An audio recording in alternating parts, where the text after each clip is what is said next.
What is boppin', my potato chips? It is I, the host of the Junkyard Love podcast, Gumby. Today we've got my friend Tim Fraley on the podcast. We actually start this episode out right after this intro. It's going to go right into him singing a song, performing a song that he wrote, an original song from him.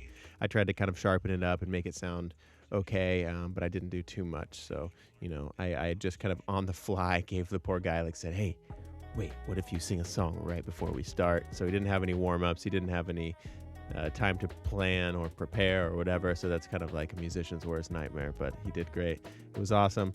That'll be the intro. As far as the doggos in the background, we've got a couple times they're barking. I tried to cut it out when I could.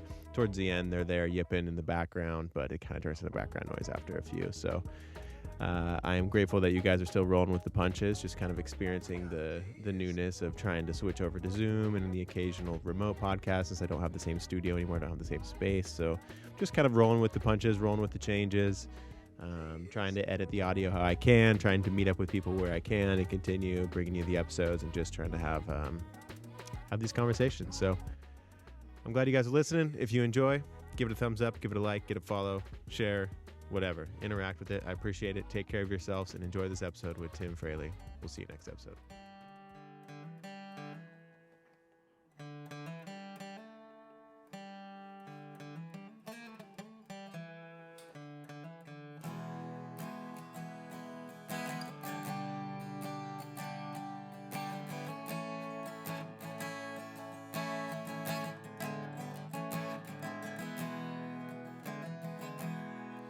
Well, the first time I met her, I was already behind. She had one foot out the door, had her hand in mine. Her mama told me, son, can you handle a gypsy soul? I said, that girl right there, no, she's got a heart of gold. Then one night,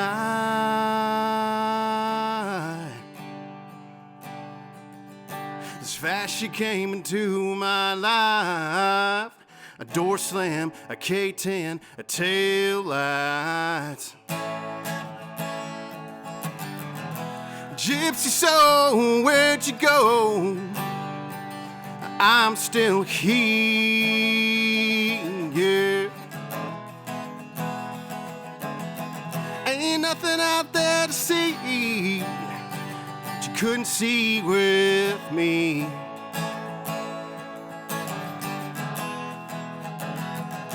Gypsy soul, why'd you go? Leaving love here.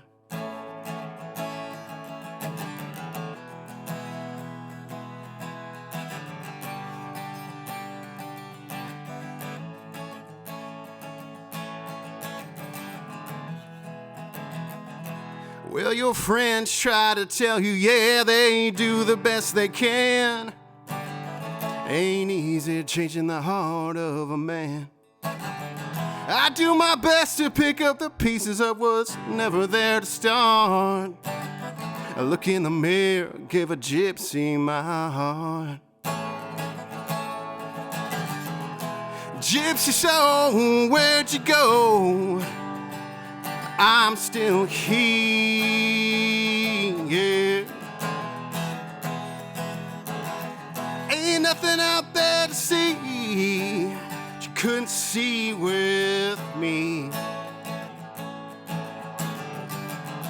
Gypsy soul, why'd you go? Leaving love here.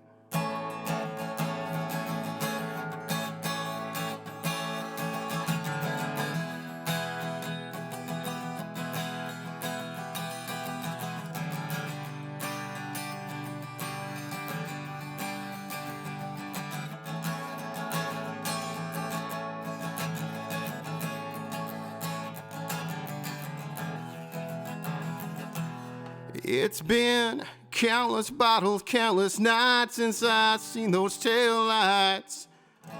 She called the other day, she had something to say. She said she's coming home. I did you wrong. I said, gypsy, gypsy, gypsy soul, no, no, no. Fool this cowboy once, you'll never fool him twice. I know it's only a matter of time till the wind takes you back into the night. I said, gypsy, gypsy, oh, gypsy soul. Gypsy soul, where'd you go? I'm still king, yeah. Ain't nothing out there to see, now was there? You couldn't see with me. Gypsy soul, I gotta go. No point in staying in here.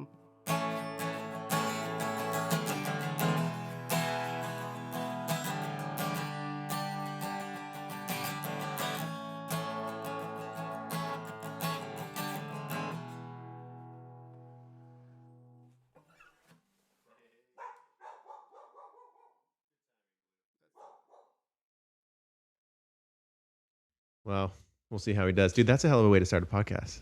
That was so enjoyable, actually. A little nerve-wracking, but... Yeah, I mean, I totally, just for the record, for anybody listening, I totally sabotaged him there. I'm like, didn't even give him any heads up on it. He had no warm-up, no vocal warm-ups or anything. I'm like, you should play a song. Yeah, and I'm doing sober January, so no whiskey courage on that one. Yeah, isn't it crazy how much that helps to not just be like overly neurotic and... I mean, just like just a couple sips, and you're just, it takes the edge off. I mean, yeah, it's even like the environment for me. It's even just like I can be 3 drinks into a beer and just that comfort of having that thing in my hand, and sipping on it. It's like a little friend in your hand. Yeah, jeez. Tim, ladies and gentlemen, Tim Fraley. Hello. I appreciate you coming on the podcast, buddy. This is thanks for by the way, Jake came all the way out to the OC Heights here in Oregon City. It's a bit of a drive. No, I don't mind. I don't mind long drives. I end up listening to a bunch of podcasts in my car anyway. So yeah, it's no big deal. I got to just take Blue down here. He gets to hang out with the doggos to some extent. So yeah. Hey, how long you been playing guitar? Like, when did you start playing guitar? I started playing. Gosh, my brother bought a Esteban guitar, like on the TV show, like the info like TV thing, like total gimmick guitar. And then he never played it, and I just picked it up and I started playing it. That was probably, I don't know, freshman, sophomore year. Yeah. Dang. And how old are you now? 33. 33. Yeah. Oh, dude, it's sounding good though. I'm glad you're still doing it. When did you first write your first song? Like, where you're singing though? Was that a big gap, or was that right? It was actually a pretty big gap. Yeah. Because that's a whole nother beast. Like learning how to pull lyrics from the muse while also like keeping in time and playing with your hands. That's just a huge jump. Yeah, it's it's probably 3 or 4 years till I actually started. Like, I mean, I would write songs, but you're just like not really. It's just more like some stuff. Yeah, some stuff on some paper and a couple chords, but like practice, which is basically what I'm doing now. But it's just a little more put together. Yeah, you can say that about anything, really. Yeah, what really helped me was actually my brother-in-law is actually a musician, singer-songwriter. Shout out to Dave Brinker. He's on all the channels. He's kind of like a definitely country vibe, but it's the songs are more tailored towards people from like the West and like, this area, right? Which is different. I mean, if you actually listen to like country music, it's like, I mean, there's definitely stereotypes, but usually, I mean, we all know there's like going to be some red dirt somewhere. About 35s, you got some gravel roads, there's a beer. Yeah. That's something about your sound system in your truck. It's always like, but his stuff's very much, it's like a songwriter, like kind of like takes it back to like the 70s where a lot of the music was like actual like about stuff. Yeah. It wasn't just like the same song cut up by somebody else. Basically saying the same thing with a different clap track. Yeah. So I mean, I don't know. I enjoy because I like pop music. I mean, I'm a DJ. I feel like I have to like pop music in a sense, but I generally do enjoy it, and I like pop country too. yeah, But I do recognize and I know very well like the difference in between the two. Like they're completely different moods when I want to listen to one or the other. yeah, I mean, when the singer songwriter is telling you a story, like they're basically communicating a mood or a feeling or an emotion to you through like a 3.5 minute chunk of your time, Yeah. rather than just like putting the right things together to make you enjoy the beat or tap your foot or whatever. yeah. I like to like think of it like story time versus like at a party. You don't really need to pay attention at a party necessarily. It's just like something that keeps the BPMs up. 100%. You like it, or it's just like a fireside might be more like, oh, let's hear what this guy's got to say. Yeah. You know? No, that's true, because I feel like with songwriting, songwriter type of music, rather than just your pop music or having a beat on the background, it really is kind of you're more prone and you're allowed to kind of just stop, to kind of pause. Yeah. Whereas like imagine if you're at a pumping party and someone puts on a song like, everybody don't say a word for the next 4 minutes. Yeah. We're gonna listen to this. They wouldn't want to do that. But yeah, that's super good, man. I mean, I've heard you, I think, a couple times. I know I heard a good amount when we were in Shasta last year. Yeah, but again, that was, man.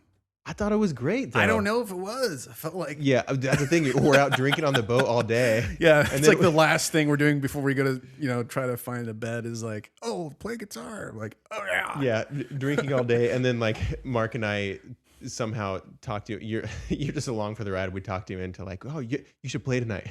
yeah, You're definitely gonna play. Yeah. Then the what's her name closes the whole bar down, which wasn't really a thing, but Yeah, But- it's not a very open bar. yeah, it was fun. Gosh, I forget her name. Debbie. Debbie, is her name. yeah. Debbie from Jamaica. So Debbie from Jamaica, she lives in Jamaica, and she comes here like every Memorial Day and Labor Day, or I think even longer than that. But she does like a bunch of cool stuff. She like donates like school supplies, and like Yeah. she brings back a bunch of stuff with her and brings back food with her and stuff. And I think she has businesses and restaurants and stuff down there. But that's the bar owner of the place we were basically forcing Tim to go up on stage and play for us. Yeah, it was fun. I think Yeah. Mark or you turned the stage lights on. Yeah. At some point. Yeah, we found them. That place is cool, man. Yeah, It's it's super dope. Yeah, it had the vibe where it would have been totally comfortable for you to play, like where I don't think people would be, if that was a packed place. I mean, it was COVID, so it wasn't very packed, but I think people would be pretty tentative, like maybe casual conversations, low level conversations, but they wouldn't be just like full on partying, talking over you as you're in the background. I think Right. it would have been some sort of mutual respect. Do you play any other instruments? So actually, I started playing piano. Mm. And then my teacher moved to Japan, so I just stopped playing. Damn. Do you feel like you made like strides in it? In piano? Yeah. No. No. What was your teacher teaching? Because I'm taking lessons right now, once a week, but I feel like I'm going like straight from like the very first page of the book that you get off Amazon, like because it's weird. My knowledge about music and my like natural, because like I have rhythm Mhm. and I have like skills in music, but they're learned through DJing. Yeah. And so it's weird. There's a lot of stuff that I kind of know or my body understands, but I don't know the terminology. I don't know how Right. to recreate it I mean, with my hands. honestly, I'm still there. Right. And I mean, I guess. I mean, my mom always likes to talk about it. She would get in these conversations with the teacher on the phone, and the teacher's like, "Tim doesn't know his music," and she's like, "Yeah, he does. He plays it all the songs you guys were like practicing." Yeah. She's like, "No, he just memorizes it. He's not learning anything." But So isn't like, that learning? Like, I mean, if it you're is, getting but to the like, same place. but the problem is like, I guess I have like really, good pitch. Mhm. So I can figure out notes and stuff like that. So it made it way easier for me. I wouldn't read the music. I would just hear it and play it. Yeah. And so she was like, he needs to know like the basics, which is true. Like, Yeah. and even now, like, I mean, with guitar, like if I read a music with a note in like a letter form, I could play that. But if you throw out like the actual like written like hieroglyphic of what a note looks like, I'll be like, what is that? Can someone read this to me? It's a G. Oh, I can play that. Yeah. No, that's how I've been. When I learning piano is like, I'm like starting super bass level where I'm learning how to read music, which is, it's interesting because it seems separate than music itself. Like you have to start at such like a small, like, all right, this is the C, and here's how you make a C on here, and here's the C when it's a whole note, and here's a half note, and here's a quarter note, and all that stuff. But it's like partly frustrating because sometimes it's on the surface, it's hard to communicate like, what am I, the thing I'm learning today, how does that correlate to me being able to play music later on, like actually be able to write songs and move my fingers around. But slowly but surely I am seeing myself, I'm able to be looking at the book and not look at my fingers and still kind of like follow along. Yeah. So little by little. But so how are you doing on piano? Like I don't have a piano, so. Oh, you might have to get one. You might I have to get a keyboard I want a keyboard. Yeah, dude, they're not that expensive I know. nowadays. Yeah. Yeah. I like to get back into it because I enjoy just like messing around on piano still. Yeah. Whether I know what I'm doing or not.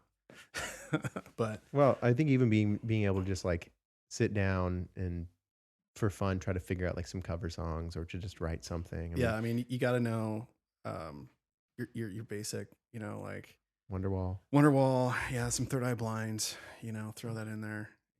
Hey, but man, if I've been having some drinks and we're at a campfire and you pull out your guitar and you play any of those songs, I'm with you. I know. I'm so pumped to hear it, honestly. It's cliche, but everyone likes to hear them. I'm happy being basic. I'm very happy being basic. I remember the last camping trip you went on, our mutual friend Emily, she sent me a couple of videos of you playing guitar. Oh yeah. Yeah. I was like, oh man, I wish I was there. Yeah. Camping. That was fun. Yeah. So you played Gypsy Soul for us, which I have heard before, and I really like that song. I told you that last time. Do you have anything like online that people can listen to? Do you have? No. Do you have plans to do anything like that? I do. Yeah, like kind of circle back to my brother-in-law. He's released 2 albums and some singles. Mm-hmm. And he Blue. That's enough. We're trying to have a conversation here. Blue, this guy, he has no respect. Hey, we're talking. Blue. Come on, bud. The other dogs are taunting him. Come on. It's okay, bud.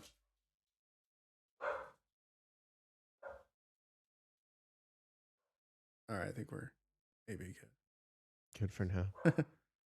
An occasional bark. That's just kind of what you get. Like, I feel like COVID opened the door for that because everybody had to go. It's not everything so professional and like high quality. The standards are kind of lower. People are just like, hey, was he barking? I think that was a good podcast.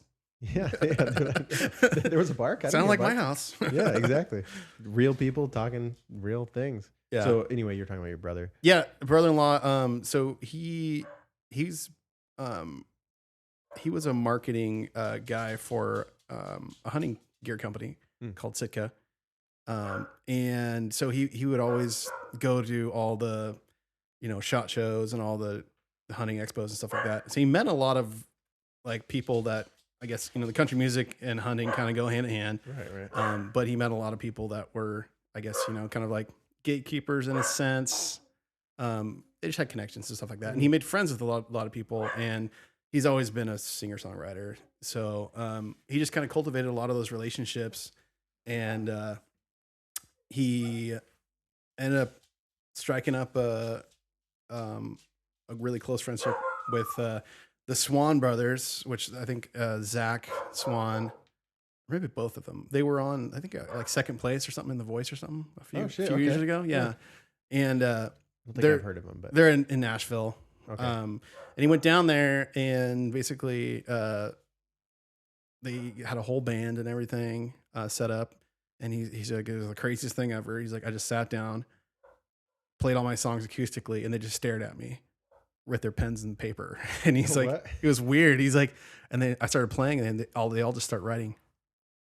He's like, he's like, I was like almost an interview or something, caught like off guard. Yeah. He's like, but they're writing notes, they're writing music.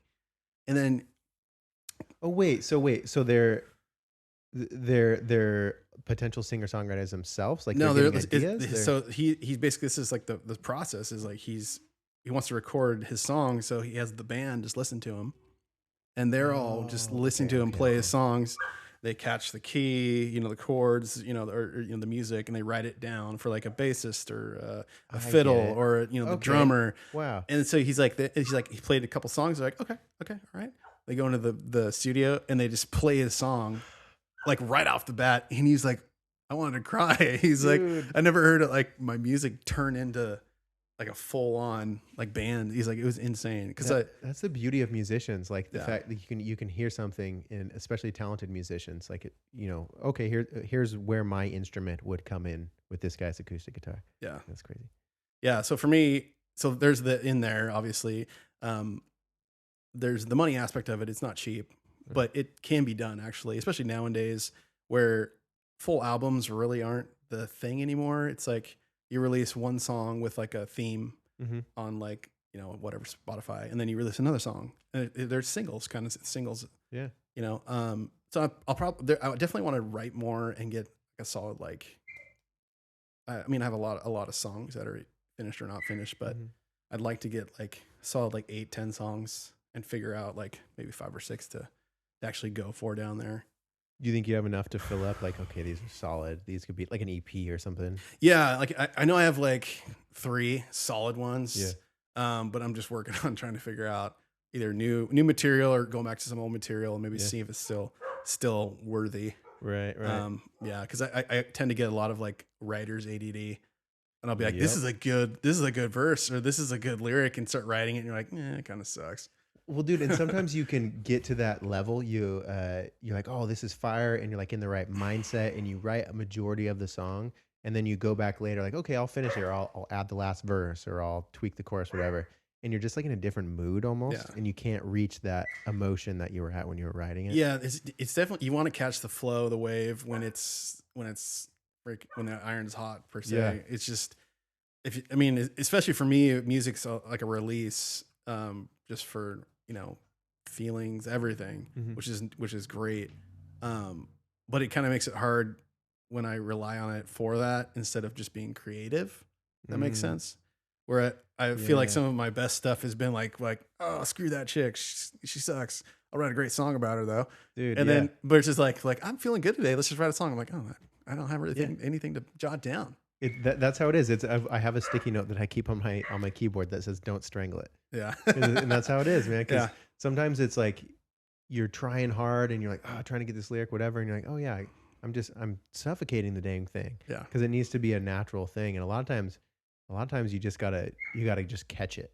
Yeah, it's just like throwing a net, and whatever the muse is. We just like musicians and artists, they just like throw a net once in a while and like, oh shit, I got one. Like, let's try to get it onto the recording so I can remember it and write it down. Well, I was like, when you first got here, we were talking about a song I just wrote that I thought was good. And then I like was playing it and recording it and playing it back to myself. And then I was like, oh man, I thought I had a full song here and it's just a half a song. Yeah. Because I just started rearranging it. I was like, no, that's not right. Took that verse out, that chorus out. And then I'm like, okay, this sounds better. We're getting there, but now then again, I still got a half a song. Yep. So and then now you got to see if you're even able to catch that same vibe, you know, to like sit down and get yourself in that same mindset to write the rest of it. Right. You know? And it's, you know, like I'll talk about him again, but my brother-in-law has been great to like lean on as far as like mentor, as far as, you know, writing and advice, because, you know, he's older and he's done it forever. But, you know, his tips are just like, you got to write every day. And it's something I don't do and I need to do. And it's one of my things I want to do more this year. It's like, one of my goals is to write more. I don't know if I'm going to get every day, but I'll try to get it every other day or so. Right. Yeah. Every other day. Just be like, all right, how many times have I written this week? Oh, 3 times. Cool. I'm good. I feel good about that. 4 times. Cool. Yeah. Whatever. I mean, it's just like kind of anything else with habit or, you know, you go to the gym forever and it's normal and you get good at lifting weights or being, you know, exercising and staying in shape. And then you stop for like 6 months or a year and you go back and you run a mile and do a set of biceps and you're like, this sucks. Yep. Like I suck at this now, you know? And that's kind of how it is. Like I'll pick up pen and paper and I'll be like, oh yeah, this is good. And then you come back to it and you're like, I can't finish this. 100%. You know, It really is like you have it's like to a keep it's like a yourself muscle. sharp. You know, Yeah, you got to keep working it out. Yeah. I've noticed like my at the old house, the studio there, like it had such a vibe. I had curated it. I had spent so much time down there. It was a really comfortable spot where it was like I could pretty much turn on when I walk in there. It's like if I need to write music, again, I haven't like written anything that's worth listening to. I don't know. You have a song. Oh yeah. I That's guess a good song. That one was pretty good. That's a good I guess song. that one was okay, but I haven't finished it, and I haven't Right. finalized the like the instrumental. Yeah. Like I mean, these are all excuses that all musicians just say, I guess. But I have noticed, since moving out of there, like I was almost taking it for granted, like how much of a portal it was for me as a creator. Like walking into that basement, into my old studio, was just like I could write anything that I want to, or at least get a start. But since then, it's been, September, October, so it's been a few months, and I have trouble like writing lyrics now. I've been able to write raps, like because I enjoy writing raps. I think I think like freestyle rap. I've been going off about it lately, but it's one of the most fascinating things to me. I'm not good at it myself, but it would be very cool to explore more. So I've been writing raps, but man, I'm like 1/10 of the way there from where I was able to get to when I was at the old place. So I think it's the same thing. But that was my schedule. Was I would wake up and I would just pretty much have freedom to go downstairs and like listen to music, and I could start writing music within the first couple hours of waking up, and just chill, stretch, listen to music, write some music, listen to music, write some music. So you definitely have to keep those things sharp or like be around it. It's tough. Like I said, you gotta really, stay on that mental, almost like, I don't know, it's like a schedule. It sounds kind of weird because you're creating something, but you almost have to be on a bit of a schedule. Yeah, because that's just like okay, sometime today, I guess, got to get it done. Just do a little bit. Yeah. Maybe not like 2 p.m. sharp, but like exactly. Like isn't that the thing where it's another don't strangle it situation where you, as a musician, because you got to work, like you got to show up and do your job if it's your job. Yeah. And especially if you're at a point where you're like, this is my full-time income is making music, that's where it changes. But it's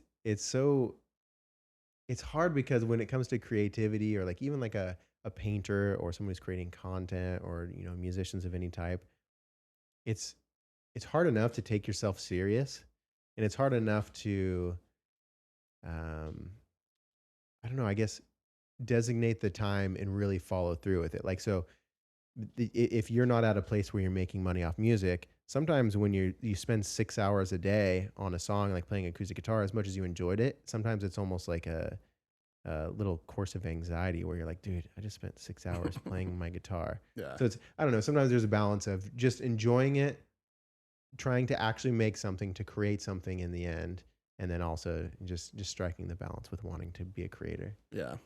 So true. Yeah. They're up and down now. We've got Tim's dogs over on the other side of the door, and we've got Blue in here because they were getting a little wrestly, so we're trying to keep them chill. Yeah, they're very dirty out there. Blue is nice and clean. Fresh haircut inside. He did get a fresh haircut, his first haircut. I mean, technically, he did get like the tiniest trim months and months ago, but he got his first haircut. And it's a proud dad moment I'm having. His first haircut. What was the last live show that you went to before COVID shut down? That was Red Shahan at Bunk Bar. Bunk Bar, that sounds dope. Yeah, it's a super sweet little bar, kind of like by off Water Avenue in Portland by OMSI. Okay. Which is super weird because very Portland. Red is he's a Texas underground Texas country artist, but it's country's loose. It's more like bluesy country rock, right?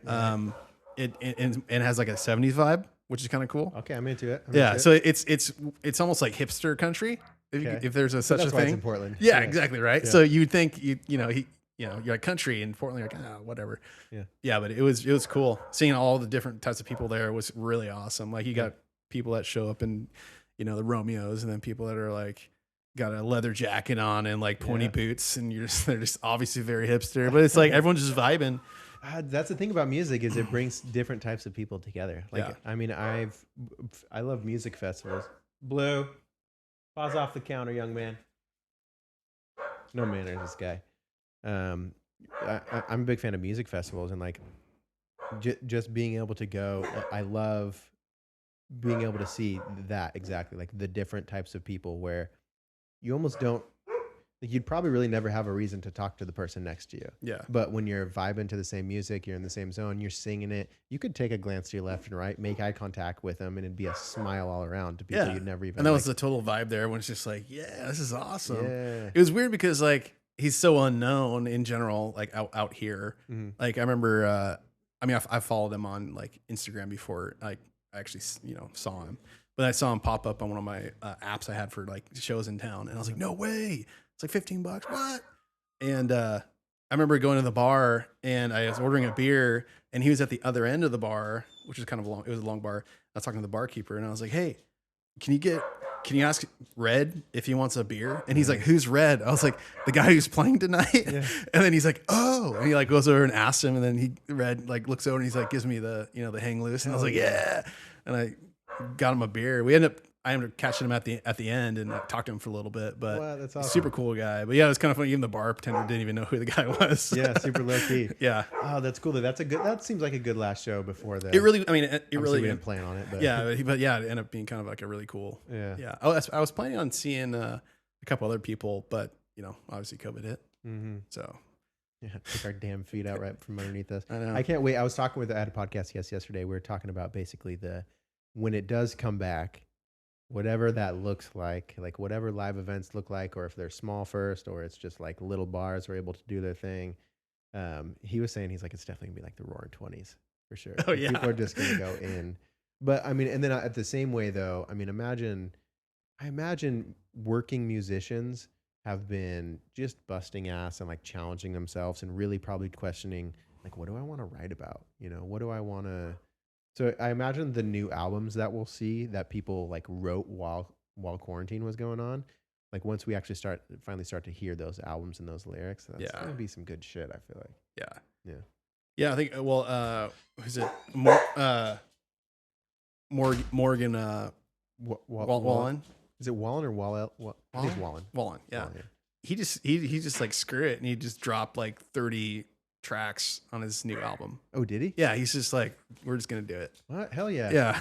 Get him out. Yeah. I mean, I feel like people, before COVID, it was definitely a lot of artists probably had so many in the bank at all times. Like if you get on and you have like a record label, or you're top of the Spotify charts, what you would probably be doing is just cranking out tunes. Yeah. And they're not going to get released. It's not like, okay, I finally finished it. I sent the masters over. I get to release it tomorrow. There's songs that don't see the light of day for like 3-4 years. You wrote tons long ago. They're still going through the approvals of samples clearing, and then like make sure the guitarist who recorded got paid. The outpay's good. Yeah. Yeah. So it'll be cool. Once we do, it's impossible to like know what it's gonna look like when we come back into live events and just being able to hear anybody. But I'll say, dude, even just sitting here across the table listening to you play guitar is so enjoyable. Like I miss live events. Like I mean, it would be enjoyable even if there was live events still. Right. But it's just nice to hear someone express something and like, just be human. People performing music is so pure. Yeah. I love it. It's so great. Yeah. Yeah. Like I said, it's good. It's definitely good. I mean, for most artists, but even for me, it's just, again, it's songs. I can read a song that I wrote and be like, oh, I was going through this, or that happened, or or what was I doing? Yeah. It's almost like a little tear back into like your past where something was going. But like, it doesn't like I don't even think about necessarily why I wrote that song for some of these newer songs that I like to write, like I like to sing still. like that song, like I'm not still hung up on this chick, Right. but at the time, like, you know, it's just kind of like I wanted to process it, and then I was just like, this is how, like, the best way I could figure it out to process and like just kind of put it out there in music and then Yeah. move on, you know? Did you have a thing where you write it and then you like listen back to it at some point and you're like, oh, the question I'm trying to ask is, do you ever step back after you wrote it and you didn't even realize kind of exactly what you were going through or exactly how you felt until you listen, or like you see yourself, you know, you write the lyric and then you read it back and you're like, oh, damn. Yeah. Like that's, There's that's a good question, because there's actually a lyric in this Gypsy Soul song that I wrote, and then it wasn't until I kind of like sing it a few times I was like, dang, that was good. Yeah. That's so true. It was basically like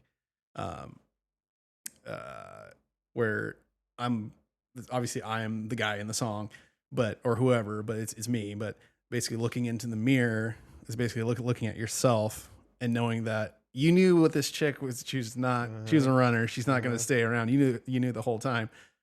You have no one to blame for giving you her heart, or, you know, for you giving you know, her your heart.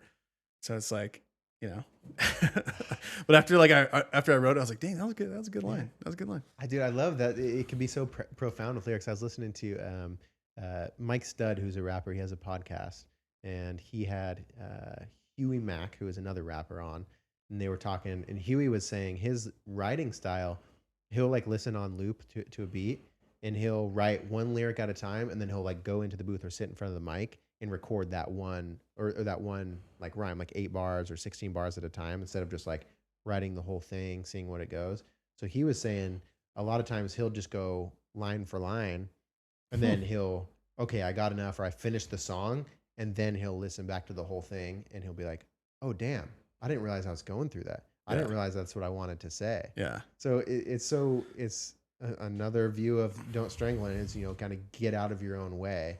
You know, get out of your way, let the muse or let the creation or the emotions that yourself is trying to process, and like let that happen on paper. And you step back. And Yeah, that's a good way to do it. I think another thing that I found myself in some of the songs that I've written is like, as far as writing, you need to know there's like a line where the song is too personal. It's like, can't really, like, that's for you and yourself. Right. If you play it in front of somebody, it might be, people will be like, whoa, tell me how you really feel, bud. Or be like, wow, that's pretty crazy, dude. You all right? Yeah. You know, so like this song that, you know, Gypsy Soul is like, it's a, you know, it's like a kind of a breakup, getting over a girl song, but writing in a way that, you know, it gets out obviously a pretty blanket thing going on with this story, but it's not like, you know, her name was so and so, and I hate her, and you know, it's just like really personal. There's Veronica. It's like, oh, that's exactly who that is. You want to write a song where people can relate. You know, where it's vague enough that, and it also, you know, a lot of it's true, but there's also some stuff that I've added in that it's more like, I don't know, more of a situation that more people have been in. Right. Like she went to a different state because I was her plan the whole time. I just sum it up to Gypsy Soul, because I feel like people know a Gypsy Soul or dated a Gypsy Soul, or maybe they were a Gypsy Soul. So kind of it's like, oh yeah, I totally get that. They can kind of, you know, it's you want people to relate to, you know, basically your music or what you're trying to convey. Yeah, because if it versus it's just like I was saying, it's just like that's so personalized. It's like, yeah, I mean, well, and so I'll enjoy, like, in hip hop, a lot of times I'll enjoy the storytelling, like very personal, like "Train with No Love" by Andre Nicotina is one of my favorite songs. Andre is great. Yeah, that's cool. You know, and it's like he's literally telling this story about how he was with one of his best friends. That's a great he was song. He was like selling rocks, and he got popped, and he went to jail. They and turned on him. Yeah. So like, that's a very personal, but like that's a different listening experience though. Like that's like a songwriter, like rap. Yeah. Like you're like, whoa, like that's heavy. Yeah. I was always really drawn to that style of rap growing up. I mean, even like guys today, you know, even like NF, for example, like I like a lot I feel like he does paint a pretty good picture of a scene that's like a lot of it's relatable, but a lot of it is just specific to his life, and his emotions and stuff. And stuff. Obviously, he's got some stuff he's gone through or going through. Yeah, I love his music. yeah, he's really good. I saw him with Logic, and he put on a show, but it was really interesting to see like. It's interesting to see someone like NF be famous because he is like a very introverted. I have my black hoodie on, like try not to talk to me sort of guy. Like I mean, I don't know a ton of his background. He might be like more friendly and more talkative than I know. But just witnessing like the openness of Logic, who's big. Logic is huge. He's got fans of all ages. He comes out and he's just so positive. He's just, his chest is open. He's just loud. He's big with his movements. And then comparing him to NF, who was on before, who's like wearing a hoodie, like he's killing it, but he's almost like more closed off. He's almost like experiencing, like if you were watching, the Joker perform a monologue that he wrote himself, he wouldn't really be addressing the audience or like performing for the audience. He's almost kind of like pacing in his room, talking to himself. And I feel like that's kind of the vibe that NF gave off on stage, is he's kind of like he's going through his own mental thing and he's almost talking to himself while he's rapping and we're witnessing it. Yeah. Whereas Logic is talking to the crowd. Yeah. It's almost like NF is like, he can see like maybe like a ghost of himself or an alternate of himself. And he's like just talking to himself. That's a lot how I feel like his songs versus like someone who's just projecting it like, yo, wow, this party, get crazy. Yeah. That's kind of a weird vibe, like taking like the crowd way down, It's like really intimate and like, oh wow, some deep lyrics. And then you have like the next one coming out. Just What's up? Yeah. They honestly were a good duo though. Like the contrast between them wasn't super weird. I remember I enjoyed it as a participant myself, but I remember watching, because I was just like observing how the crowd's reacting, like the people around me. There's a lot of like young kids around me, 14, 16-year-old teenagers. Yeah. They knew every lyric to NF songs. Nice. But they also, like, they were rapping every lyric. They were feeling the emotions, like maybe they were shedding a tear. I don't know. But then Logic comes on and they know a lot of his lyrics too, but they were also, that's when they move their hips. They're dancing. They're having fun. So the contrast was actually pretty good. That's cool. Yeah. That's cool. I was at Moda Center though. Who knows when that'll be open back up? Yeah. Yeah, man. I think the last show that I went to was Grandson. If you ever heard of him. He is how do I describe him? He's kind of like modern rock, I guess. Okay. It seems like it almost blends in with some sort of rap, I guess too. So far he sounds terrible. But he's kind of like a fuck authority. Like, okay. He has like Rage Against the Machine kind of thrash metal kind of. Yeah, actually, kind of like that. That's a good example. But he has kind of like some like modern elements. Like there's like kind of an EDM vibe to some of his songs. Cool. That's cool. And he was a really great performer. He's like, I remember I went to Warped Tour when I was younger. And Rise Against, for example. Yeah. Like they were I remember thinking they were so cool because they're like, fuck the government. And I was like, I'm 14. Like, yeah, fuck the government. I'm all along with them. I thought it was so cool. Yeah. I just thought it was so crazy. I'm like, what? Like they're allowed to say that? Yeah. Like, they can do that? So that's kind of the vibe I got from Grandson. And I went with my friend Tyler. So it was a good last show. I obviously miss live shows, but that was a good one. You'll have to check out Grandson. I'll put them on my little search. I'll send you some. Send me some little nibbles of cookies there. Little nibble cookies. Hey, so you're currently doing a break from booze. You want to talk about that? Yeah, I guess. Yeah. What are you doing? 30 days? I was actually gonna do 2 months. 2 months. Yeah. Yeah. I think I'm just gonna do a month. Think you're gonna do a month? Yeah, that's good. Hey, a month is impressive. I've never done that before, so yeah. I've been drinking since I was 14, and it's like I would have times where I look back. I'm sorry, can you say that? What? Can you say you've been drinking since you're 14? Oh, well, now I'm going to go to jail. I think if it's over 10 years ago, you're good. Yeah, you're good, right? Yeah. If I got in trouble for something I said on my podcast, I'd be so annoyed. I'd roll so hard. But, but I mean, because I've done like Sober October and stuff. Yeah. And it's crazy to think, dude, it was freaking hard. Yeah. Like it wasn't easy. And it's not that I drink every day, but it was just on the weekends I drink, or like my social things that I do when I go like BS with homies and stuff. You have a beer in your hand, Right. And it's same. Like I'm not, I wouldn't qualify myself as like an alcoholic. Yeah. But like, again, I would drink 1 or 2 days on the weekend, Friday night, Saturday night, Yeah. maybe a little bit in Sunday, get that hangover gone or whatever. Yeah. But during the week, I'm not really drinking. Yeah. It's been rough because you can't see here on the podcast, but I've become quite the bourbon and whiskey connoisseur. You definitely have a lot of So it's all a lot just of good stuff. yeah, it's all just sitting on. We'll have to do one of these. We'll have to do one of these. I'll come over and try a few of those. We should. When you're not on the, yeah. on the sober. You got to stay though, because Oh, of course. you do like 6 tasters and you're toasted. Oh, dude, I would probably do 3 tasters. I don't drink as much anymore, so Yeah. And I feel like a lot of my my body is pretty healthy nowadays. Like just a lot of my like supplements and my diet and my yoga and fasting and stuff. Yeah. I do notice the effects of alcohol a lot quicker. Like I bet. Yeah. 3 IPAs is enough to. I'm like, whoa, oh boy. I see, and I even gave up on IPAs a while ago. Yeah. Like I mean, it's definitely I feel like a Northwest thing. Yeah, I'm But- a hipster. But I mean, I loved them, and then you get like the winter ales and stuff, and it's just like,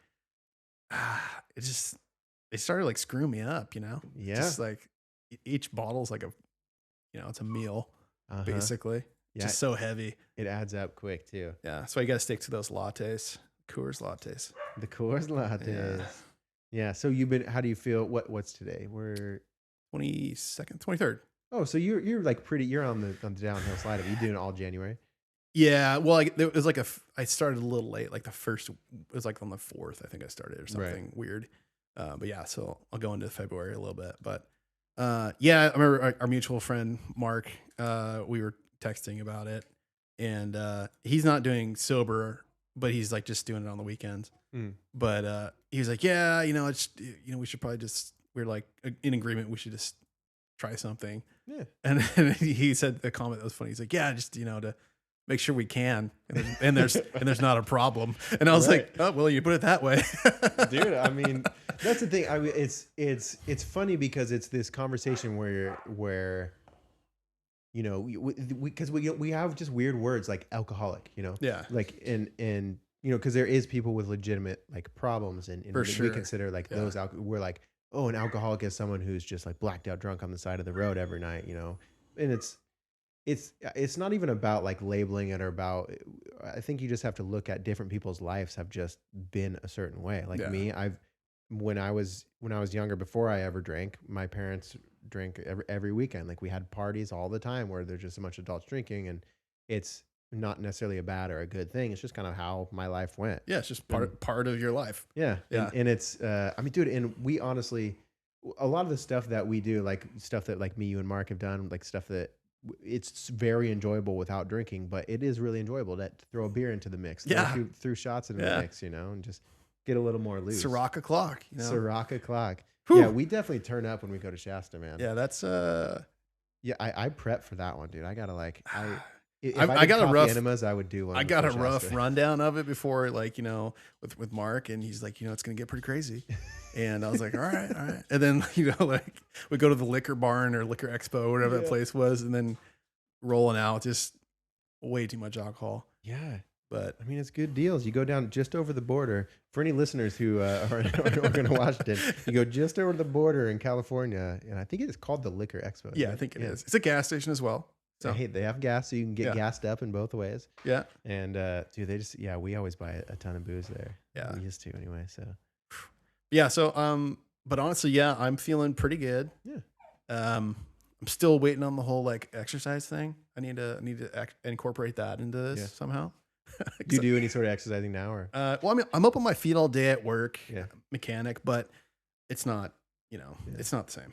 I mean, that is better than. It's like, better than like sitting on a chair in front of a Yeah. computer for sure. But Yeah, I've been sitting in front of a computer quite a bit. So I need to incorporate, some type of I just feel like in general, I'm not really stressing myself, Mhm. and like just like I kind of miss hurting in that sense. Like I used to work out a lot, I was in good shape, but now I'm looking back like, God, that was like 3 years ago, 4 years ago now. It's like, I think that's just how life turns out to be. Like you're off and on with certain things. well, Like, and also, I incorporated a girlfriend into my life back then who wasn't into being like working out and stuff. And I was always busy, and I'd feel bad like if I come home late and like, oh, I'm gonna go to the gym, and then like come home from the gym, then go to bed. Right. You know, you got to try to balance it out. And I never could figure it out, so I just wouldn't go. So what you need to do, Tim, is you need to go. Your next girlfriend you need to get her from the gym. You need to you don't even have to get a membership. Just chill in the parking lot. This won't be creepy. Don't worry. Just That's chill true, in the because if you hit on them in the parking lot, it's different than hitting on them in the gym. Yeah. And then you can be like, hey, listen, you're cute. I'm cute. I'm just looking for a workout partner. That's all. And she's like, do you go to the gym? I'm like, no, I'm just looking out for someone who I thought was healthy and beautiful. This will work. And yeah, those are nice yoga pants. Bless yoga pants, really. Yeah, really. Yeah. Yeah. It's the best thing ever. I love mine. I wore yoga I got pants some this man morning. yogis. I got some man yogis. I love those things. Are they just like the underneath, like? Yeah, they're. I think they're. Spandex? They're actually like that. Columbia. They have like that reflective like silver stuff in the inside. They're like a thermal. Oh, okay, but I wear them like when I go skiing. Yeah. I just wear those and then my ski pants, and I'm warm. Yeah, perfect. But just I've also just worn them around the house. I feel like I'm a weirdo, but like these are comfy. Yeah, I'll wear long johns around the house too. It's like you take off your pants that you were wearing that day, and you just have the long johns. Long johns are great. Bro, I'm already in I sweatpants. like the little tight cuffs around the ankles. You have to. Yes, I like that. I think it's good. I put my socks on first and then those. Yeah. So then it like really locks in the heat down there. Yeah. I do yoga pants. I have like some. It's like Nike and Adidas. And I wear those to yoga, but I'm still slightly insecure. Like I wear shorts over them because it's like you can see the outline of my bulge and stuff. Yeah. And I'm still insecure about it. It's annoying because I'm actually like, hey, let's not sexualize everything. Like it's just like a woman has, she's walking around with her curves. I've got my curves. Yeah. It's hard for me to leave the house though with the confidence of like, oh, my shirt's long enough, but once I'm doing yoga poses, like, I don't know, let's do it. It feels like I'm wearing underwear. I remember I did that one time. Me and my buddy, we got done skiing. We went to, it's closed now, but it was like a burger joint coming down from Mount Hood. It's just a bunch of burgers. I can't remember the name of that place, but I just had my yoga pants on, like my sweatshirt and my boots. And then I walked into the burger place, and I think they thought we were probably together. And but just like the looks I was getting, people were just like, strange. Yeah. Do you want champagne and orange juice? Like, no, I want a beer. Oh, okay. All right. Not an IPA? Yeah. I mean, I don't know. I feel like in a couple years, stuff changes so quickly with like what's acceptable, especially with clothing. Like clothing has over the last 5 years, like anybody can wear like any pretty exuberant colors or outfit without being questioned that much. Like most people don't turn their heads as much, or if they do, I guess I just don't hear it. Yeah. But I bet in a couple years it'll be pretty normal for dudes to wear yoga pants, bulge and all. I mean, we got to even the playing field here. Yeah. The girls got the whole, the whole their body showing. Yeah. I mean, why not? Maybe we'll roll out there and start our little Moose Knuckle Nation. Moose Knuckle Nation. Heck yeah, dude. Dude, I think I need to title this. Have you seen? There's actually a clothing brand in like Canada called Moose Knuckle, and it's like of course it's from Canada. Yeah, too. but it's like this like luxury Gucci brand, and I'm just like, man, you can't. They cornered the market. I mean, yeah. I mean, it's even like making your brand a talking point. Like if you're like, it's true. I mean, they have to know. Yeah, it can't just be like an American thing. Hey, what brand yoga pants are those? Oh, these are camel toes. Yeah, these are the camel toes. Like what? Excuse me. Yeah. It'll be more acceptable. Yeah. We'll be wearing our spandex. It's like if you're gonna name it Moose Knuckle, your clothing brand, that shirt, $200. Yeah. What? You own Moose Knuckle? Yeah. Yeah. And then people are like, well, they're $200 shirts. They're luxury. Oh, okay. We buy them. Yeah. I don't know. I wonder how fashion's going to change with I mean, it's already changes quite a bit from social media and stuff, but I'd be willing to bet that people are buying significantly less amounts of clothes just because like you don't go out, you don't go. True. Just everybody's on Zoom meetings. Like, you're wearing the same old shirts. People are more and more comfortable with you know, a lot of girls don't wear makeup much anymore. Mhm. They don't wear like they're not going to dress up at home, which I think is cool. I think it's all maybe we'll be like less consumer because of this. Like we'll stop buying as much clothes, Yeah, I mean, maybe buy less clothes, but yeah, more booze. more booze. I think booze has gone up a lot. Alcohol sales have gone up quite a bit. A lot. We I think just in general, like, yeah, most of the illegal drug sales have gone up. I know. Alcohol, weed, that kind of stuff. Yeah, I mean now that it's legal. Well, wait, I think because we're in Oregon. What was do you know the deal with mushrooms being legalized here? Yeah. Is it like fully legal? Or So is it, I feel dumb every time I try to understand it. I think don't quote me on this, but I think it's just for, I don't know if it's going to be like for sale. I think it's approved for like treatment, like Oh, a okay. doctor. But that was like a weird, like, you know, little like snippet I read. Yeah. But I don't know if it's like over the counter. Yeah, so you can't like open up your own mushroom store and just have Right. people come in. Yeah, Yeah. I didn't think that's where we're at. I mean, because I remember when I was younger, brass knuckles. There was this weird. My understanding of the law, at least at that time, was you can sell them at like you could sell them at the store, but you're not allowed to own. Like if a cop, like I walked Yeah. out of the store and a cop's like, "Hey, let me search your pockets." He could like get me in trouble for having them in my pocket. Was that But I was able to those buy those them. butterfly knives too? Yeah, probably Like, same thing. Yeah, like if they were illegal to have or something, but you could buy them. Illegal to have, but not illegal to sell. What is that? I don't know. That's a weird little loophole. I know. No, it's so funny. The things that I'm like almost about to say, I'm about to jokingly say something to drug dealers, but I'm like, well, it says a podcast, probably shouldn't. Yeah. Yeah. Well, okay. So overall, you're feeling pretty good about being able to pause the booze. Yeah, like I said, it's been rough. I mean, people's birthdays and stuff. There's been a few this January, and people are drinking and having a good time, and you just kind of got my fizzy water, or Yeah. I've been starting to drink tea. Yeah. Me and We Jake. just enjoyed some Yeah, tea. me and Jake are. It was a roasted dandelion, Roasted dandelion. which tasted like liquid nuts, yeah. peanuts.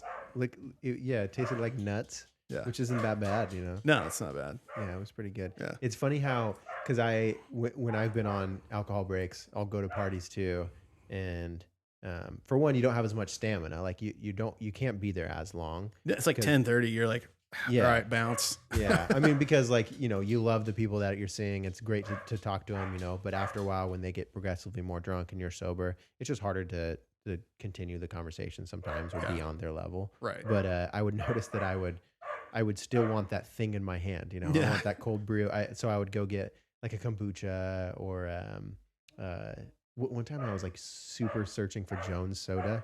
Oh before. yeah. Yeah, remember Jones soda? Yeah. It's at what is it? Pizza Smizza.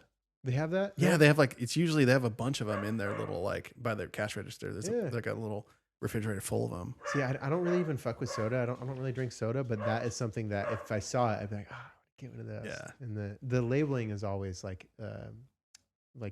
the illustrations and the labeling and Yeah, it's stuff. always like people just Graphics. send them in black and white pictures and Yeah, it's so cool. put it on the bottle.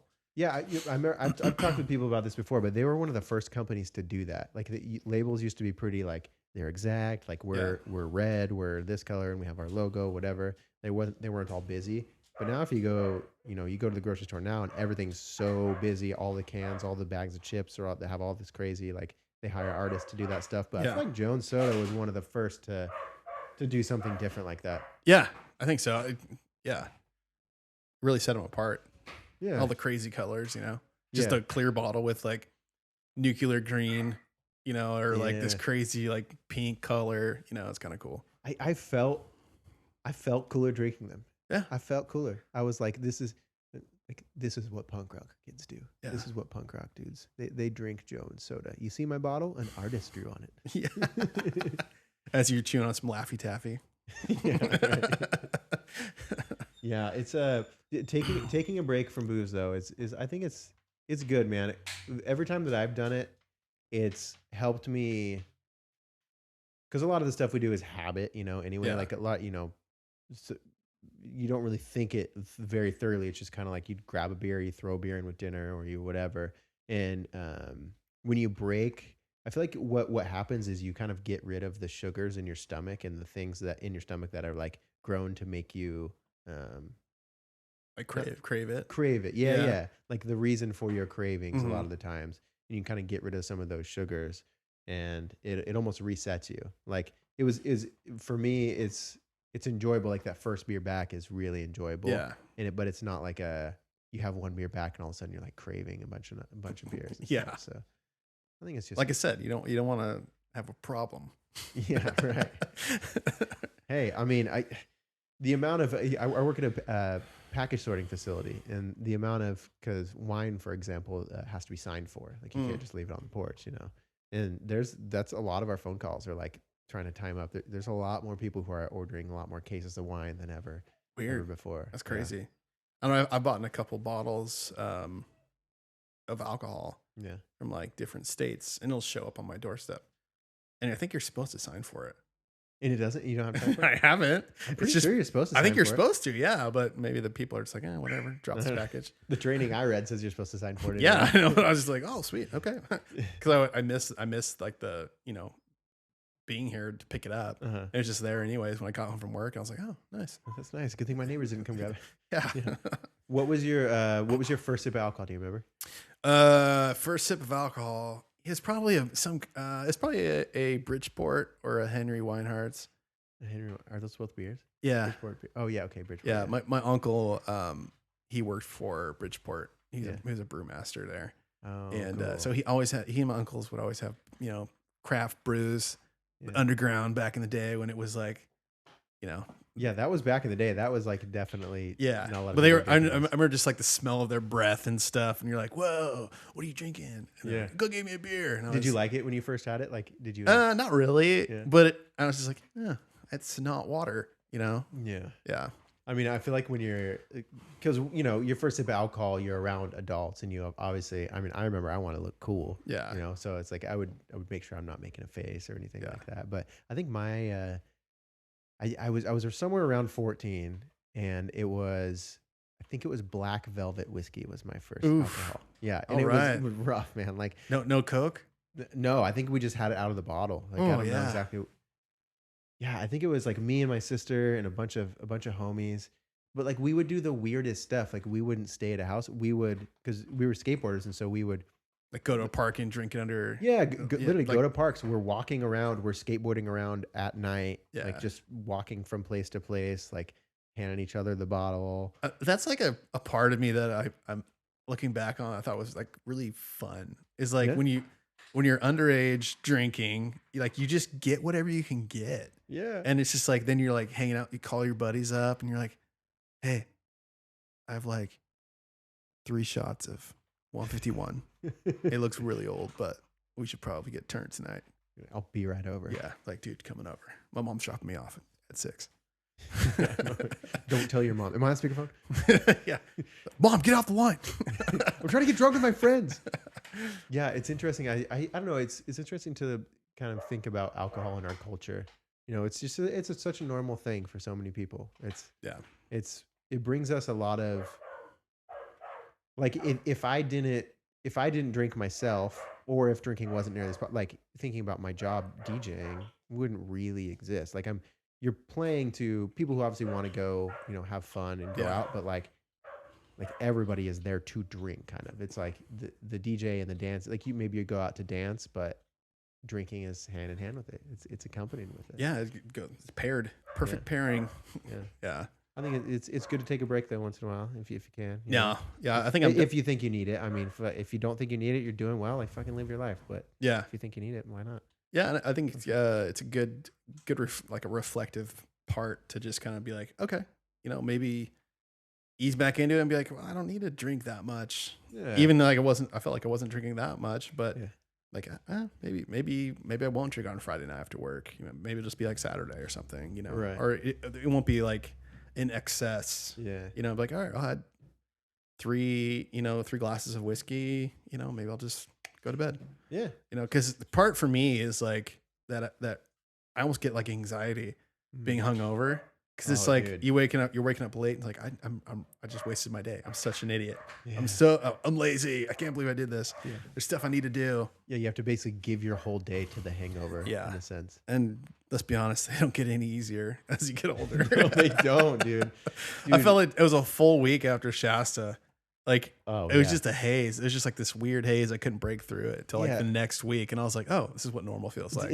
I feel like Shasta for us, that trip is. I mean, God, it's so fun in every single way. Like we put our bodies through it anyway, just like wake surfing and just like just being so active the whole time and stuff, and just being out in the sun. That's tiring enough. Yeah. But like it's the Olympics, man. Like Yeah, it really we're is. drinking, we're having a good time. Yeah. Yeah. It's I don't know. It's I'm always my relationship with alcohol has definitely changed. Because my like for you anxiety, mine is I do get anxiety for hangovers, but mine's like depression. Mine's like the self-loathing could not get any more intense. Like, and I'm just it's hard for me to get out of bed. Yeah. Like normally if I can get myself out of bed, I can do some stretches, I can do some breath work, get some food in me, some water, whatever. Like most of the time I can get through it, but I don't know. Sometimes those hangovers are like, it's not just my body feels bad. It's like, I hate myself so much. It's fucked up. Yeah. Yeah. I mean, but that's, inflammation is a lot of like what alcohol does. And in the morning, you'll notice your face is swollen. Sometimes the fingers are swollen, or sometimes you'll even be dried out, but also swollen. Yeah. However the fuck that works. Yeah.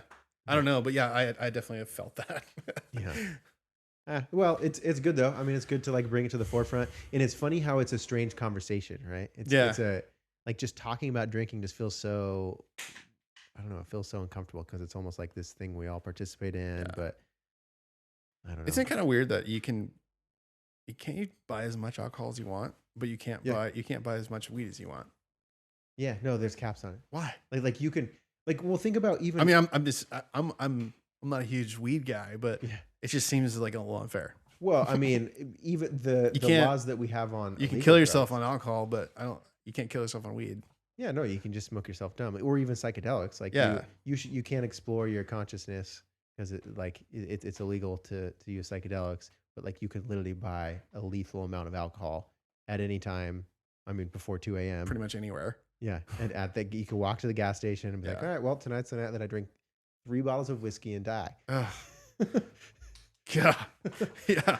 It's weird, but I mean, it's been a huge part of our culture. Like I don't know a ton about the history of like alcohol being shipped over, or like what was the first booze to come into America, or like I wonder where, because alcohol and wine and stuff has been in human civilization for forever. Ever. Yeah, like beer is like one of the oldest things.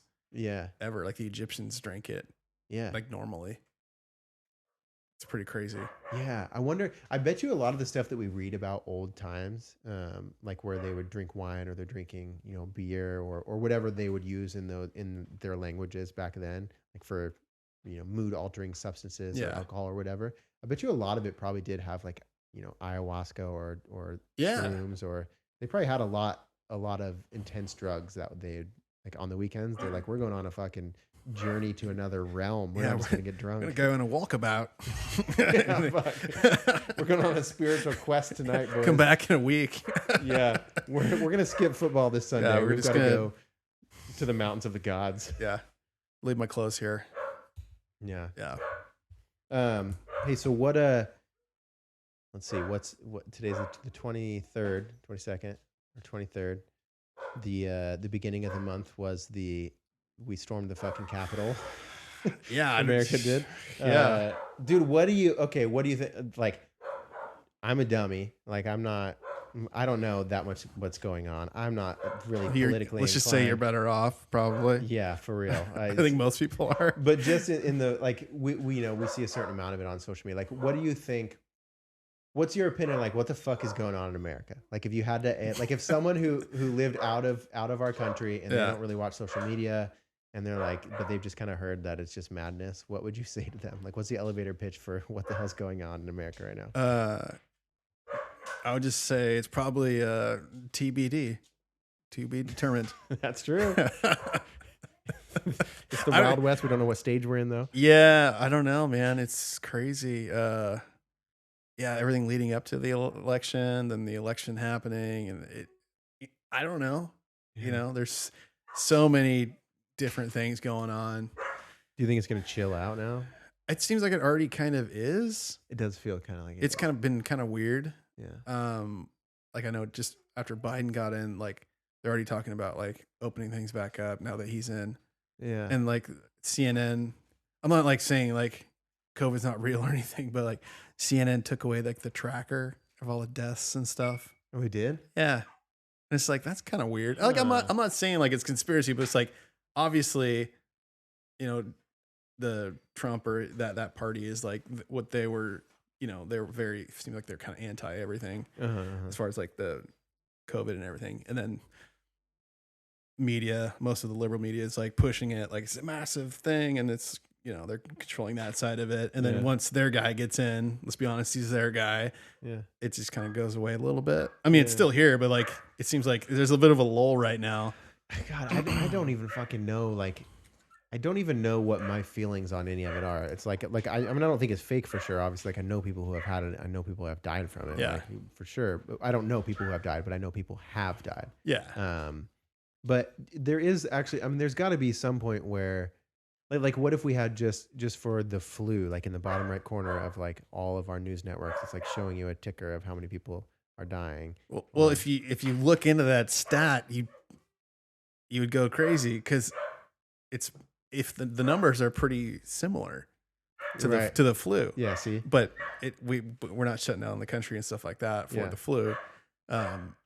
I mean, it's a new virus. No one knows, or no one knew at the time how bad it could be. So I get some of that for sure. Like you got to be careful, but yeah, we had to have some sort of initial reaction. Like I think like the first, I mean, our reaction of doing things the way we've been doing things, in my opinion, has gone on too long. Like there should have been after a few months, maybe 5, 6, 7 months. I don't know when the right time would be. They should have a way of determining it, but there should have been like some sort of like where we get smart people together to have like a real conversation, not just to like, you said this, you're on this team, you're on that. Like instead of arguing, having actually intelligent, like emotionally mature people.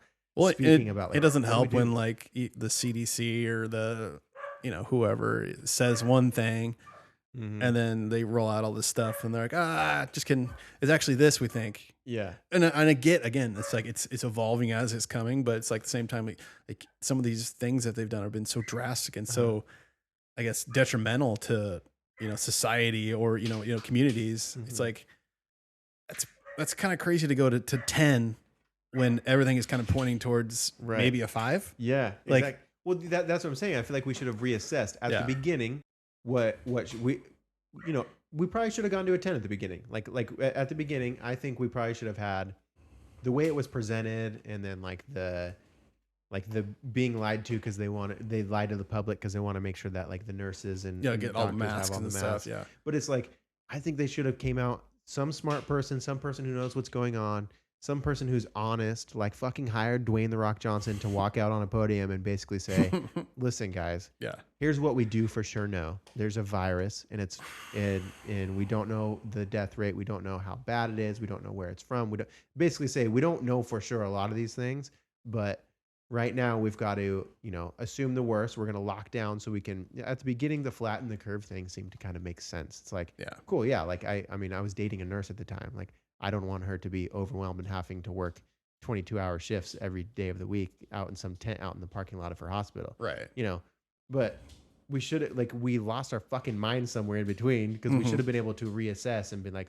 okay, we, you know, flatten the curve, or we know now more than we did. So now we can make new decisions, but now there's just like, you know, it gets all politicized and and then the problem is, you know, you have states that seem to have it under control that don't have the same restrictions as some of these very, you know, highly restricted areas, like say like LA or, you know, even Portland or Seattle, New York, that kind of stuff. And, you know, obviously the populations are different, you know, but there were some guidelines, they followed them, you know, and then it seems like they flattened their own curves. You know, I don't know. It just seems like some states had it figured out. Some states thought they did, but they really didn't. Yeah. And then they're doing worse off now than the states that just figured it out. I don't know. It's so complicated, but I know. I I mean, don't know. obviously we're not the ones to solve the Yeah. problem, but Well, actually, I have a geopolitical degree, and no. oh yeah, I also went to the GDP Blockbuster School of Harvard degree PhD. But it's interesting to talk about. I mean, everyone wishes they could, fix it. Yeah, You know, right. but Dude, I'm always you just hope that people that are in the know or have the power do what's right. But when it's pretty obvious, I think everyone agrees that there were some major missteps, whether you want to admit it or not. Yep. Especially for, we're looking at like whole sectors of our country that are just decimated. Right. The service industry, music industry. Yeah. Gig workers. That's it's just kind of literally over. Strippers. Yeah. I mean, that's a service industry, I guess. It is. It really is. Yeah. I mean, it's so they did here. We had the drive-through strip club. Are you serious? Yeah. There's drive-through strip club? Mm-hmm. What, like you pull up and it's your turn and the stripper gets in your So car? it was actually really expensive, but we did it because there was nothing to do. How was it? It was great. Oh. I took a roommate and his girlfriend and their dog Cash, who's here. He's a puppy, so girls love puppies, especially strippers. But we rolled up and it was like $50 for the truck, and we're like, oh wow, okay, all right. And you have to order food because the whole deal is like you roll through this tent, and it's like the magic wonderland of strippers, and then by the time you get to the end of the tent, you get your food. Oh, yeah, that's kind of cool actually. It was actually pretty cool. Actually like everyone cool. was super nice, and we rolled up through the tent, and they had like smoke going, and there's like a stripper on each side of the truck, and they're going crazy. Yeah. And they had like these big buckets, and you just kind of throw cash out, No. or they would take it with like the old grandma like gripper things out of your truck. Dude, I love the stripper ingenuity. It was great. Like it was great. Yeah. Dude, I mean, they're people with jobs. That's what they do for work. Like this, this sex worker field is an entire fucking field of work. It's real. Like we can't just act like it's not there because we're a post-Christian society. Yeah. Yeah, and the food was actually pretty good. Yeah. I'll say it right now. Yeah. That's the first time I've ate at like an actual strip club, I guess. Even though it's technically. Do you think they had to step up their game? I think so, because that mac and They had to cheese hire was some new bomb. chefs. Like it was like cream based. Like it wasn't just like Velveeta. It was good. Ooh, okay. Yeah. Not just from a bag in the back. No, yeah, it was legit. It was a whole setup. Are they still doing that right now? I don't know. I think they got shut down after that. Oh, damn. Yeah, it's pretty sad. But yeah, it was kind of one of those things where like it was kind of like in the midst of everything shutting down and there was nothing to do, and we're like, oh, we could go do this like stripper thing. Yeah. So we drove down there and did it, and there's a line of cars. People were on the same vibe. They're like, we're gonna get some food, dude. I see mean, some boobies tonight. Humans are ingenuity, man. Yeah. Like make it a drive-through strip club situation. Like shit, yeah. Cash, their puppy, he got to be out on the. One of the gals grabbed him out of the truck, and she's dancing on stage with him. It was great. Wow, what an incredible thing. I mean, it'll be interesting to look back at. I don't know. I always try to think of like the world after this, like when we get back to normal. But it'll be even whatever we fucking fall into next. It's gonna be the most interesting. Like in 10 years, when we look back or we talk about this time, it's gonna be like it's gonna be the craziest thing to describe. Yeah, I mean, time. I think that's an understatement. Yeah. Yeah. I think we're still. I mean, I think last week was a year. No, I don't think we're out a year yet. Are we not I a think year it yet? Or was- close? Or like the first case or whatever. Yeah, well, because it was middle of March when Washington shut down. I know that because I was literally at a show up in Seattle with like 2,000 students. Yeah. And it was basically like things got serious so quick that we're like, we don't think we should be having 2,000 people here. We did. We ended up going through with the show. But I mean, but that was middle of March. But before that, I remember being very stressed out because I would read Reddit every night before bed, like an idiot, because I was watching it happen in China. Right. And then Italy. Yeah. And it like started to spread. And I've played this game called Plague Incorporated. I don't know if you ever heard of this, but it's actually super sick. This was before COVID. This was out like a couple years ago. I had this app on my phone.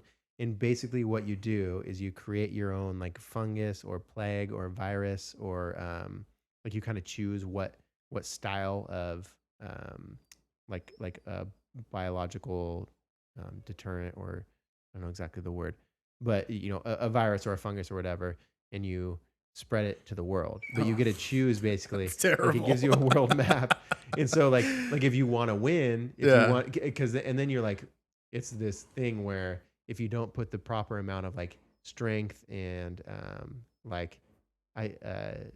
DNA binds and stuff into it, then and you release it in a country with high wages and with like smart people there, then they'll get a cure for it quick. And so you want to put it, like I would start it in places like India, because it's a highly populated area, but it's incredibly like economically rich.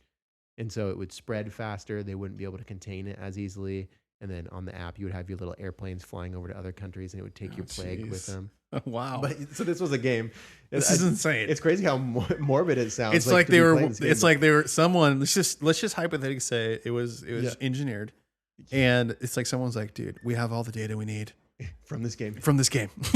But seriously though, like I mean, you had to use strategy, like, and you would do like upgrades towards certain things. Like you would choose at a crucial point in time whether this virus now can be transmitted by mosquitoes. Now it can be transmitted by mice. And so you'd see like places with subways and stuff where there's mice, you start to see them get more infected.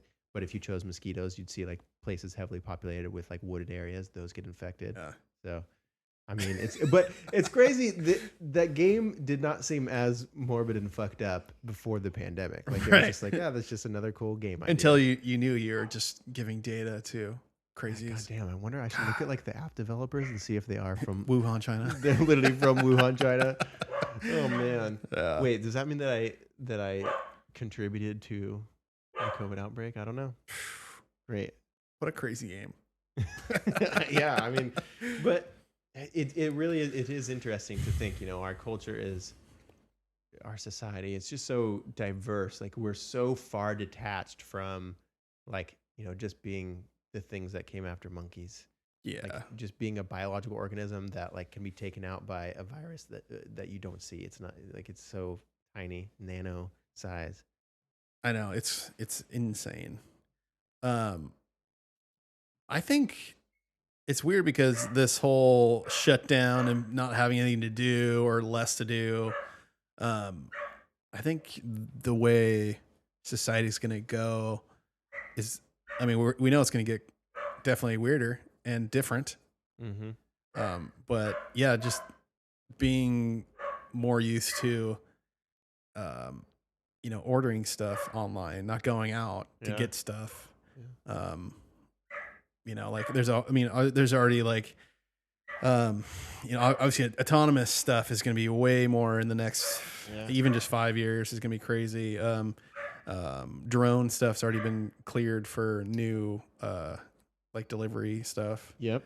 That's going to be crazy. Yeah. Kids are going to be popping those out of the air with pellet guns. I don't know if they thought about that. Dude, when I was young, I would have definitely. Why wouldn't you? Right? But now they're going to have extra cameras on them. Like, then they take your son to jail. Yeah, trying to catch the little shits who are shooting the drones with pellet guns. But dude, when I was young, you have like pirated Amazon drones. You're like, this is pieced together with UPS and Amazon. Yeah, it's like you have to scribble out the FedEx symbol or something. Yeah, spray paint it. Dude, that's actually probably going to be a thing. Yeah, I mean, when I was younger, I had airsoft guns. Like I loved those damn things. Yeah, I didn't have a pellet gun. If I had a pellet gun, I'd probably shoot it at a drone. But I would have definitely shot the airsoft gun. For sure. I imagine kids are going to be. Oh, yeah. But it is really, I think, the whole pandemic, the whole lockdown has really sent that whole situation, like all of our autonomous like future growth options have been skyrocketed and like really locked in. And we probably now are going to have it years and years sooner than we would have if we didn't have the lockdown. I think so, for sure. Yeah, because they're going to do deliveries. They're going to start deliveries at like hospitals and stuff. Like if you need a heart transplant, somebody has a heart and they're in a different state or far away, a different hospital, they can like get the drone to the helipad of a new, just like we do with helicopters now, I assume. But we'll be doing that with drones. Like that changes the medical game quite a bit. Oh yeah, and then there's a college campus that was already trying out these little like robots, look like just like almost like coolers. And they would like just they had packages in them, and they would just kind of roll around and deliver packages. Yeah, I think I saw a little video of that actually. Yeah, which college town, not very smart, a lot of dumb kids. Yeah. Like, oh, I stole this. Again, it's like, I want to see, that's like the human elements. We're still so stupid. And there's like these very, very smart people that want to like really change like society and everything. Like, no, this is good. This is going to help make everything easier for you guys. And you're like, oh, that'd be cool. Let's take it. And now it's our party friend. Yeah, 40% of it's like just banging into the wall of a corner of like some, gross, frat, just it's covered in dry beer. Yeah. I mean, that's how it'll be though. I mean, there'll be a percentage of people who like walk by. Like, I mean, we're walking down the road going to our next class, or we're walking down the road going to a party. We're in college or something, and we see a package rolling right past us. Maybe we're gonna kick it, or let's take hobos for example. Yeah, like I'm not trying to discriminate here, but let's be honest. Number one form of transportation, shopping carts. Yeah. Yeah. They're not going to stop at shopping carts. If there's something rolling around the street, they'll just pick it up, throw it in the shopping cart. That's true. Yeah. They'll figure a way to open it. Great. Now we're going to have like a new like crackdown on police force. Like there'll be a whole police task on just people protecting the rights of robots. Yeah. Or they'll like have like a shock thing. You touch and you get shocked. Ah. That'd probably be the smartest move. Like the shock doesn't turn off until the package is deemed delivered at the door. Or he does like a big like, like those little tags that have like I'm not saying I've ever tried this, but there's like they're like the little ink bomb, Yeah. Blows up. Oh yeah. Yeah. They'll probably have something like that. You'd have to. Some sort of protection. God knows those things probably aren't cheap. Yeah. I mean, okay, so we'll also have autonomous vehicles. I think that so you're a definite car guy. Yeah. So this might hurt your feelings, but I feel like eventually what's going to happen is like cars are going to be a thing that car people have, but for the most part, you're generally, this is way years out for sure, but I think we're going to have like pods that come and pick us up. Like, so it's actually, it's a great leeway into this. Is super interesting for me, being a car guy for sure. But I work for Mercedes-Benz, so they're definitely at the close to the top, if not the top for a lot of innovation and stuff like that. We have like a B, it's called the B class, and it was basically the motor is a Tesla motor because they helped Tesla with like funding and stuff. Huh. But in change for that, we got some like the electric motor from them, and then you'll look inside of a Tesla, and there's a lot of buttons and stuff like that are Benz. Oh, it's kind of weird. I didn't know. Like, but you wouldn't know unless you kind of like see both the brands. It's cool they collabed though. I mean, yeah. They bought like a couple % stake in Tesla. Yeah. Which is pretty common for a lot of startups with bigger conglomerates. Right. I guess most notable recently has been GM and Nikola. I don't know if you've heard of Nikola. They've been kind of shrouded in controversy, but they started pretty close to when Tesla came out. Oh, really? And their name is Nikola. Yeah. So already kind of a ripoff, but their whole idea was electric semi trucks, which is a great untapped market. When Tesla was like, we're making electric cars, and they're like, okay, well, we're going to make electric trucks. Problem is their CEO wasn't smart like Elon Musk. He's more like a Amway kind of shyster. Yeah. So they never had like a real truck. They had all this money, and then they even convinced GM to like put in billions of dollars. Well, and now they got bypassed. Like now. And then like they found out basically that they didn't have much of anything, and their stocks they had the stock thing. They just tanked, and GM like ended up kind of like forcing them to actually make something. So it'd be kind of interesting to see. But yeah, I think I agree. I think honestly, I think Mercedes is technically.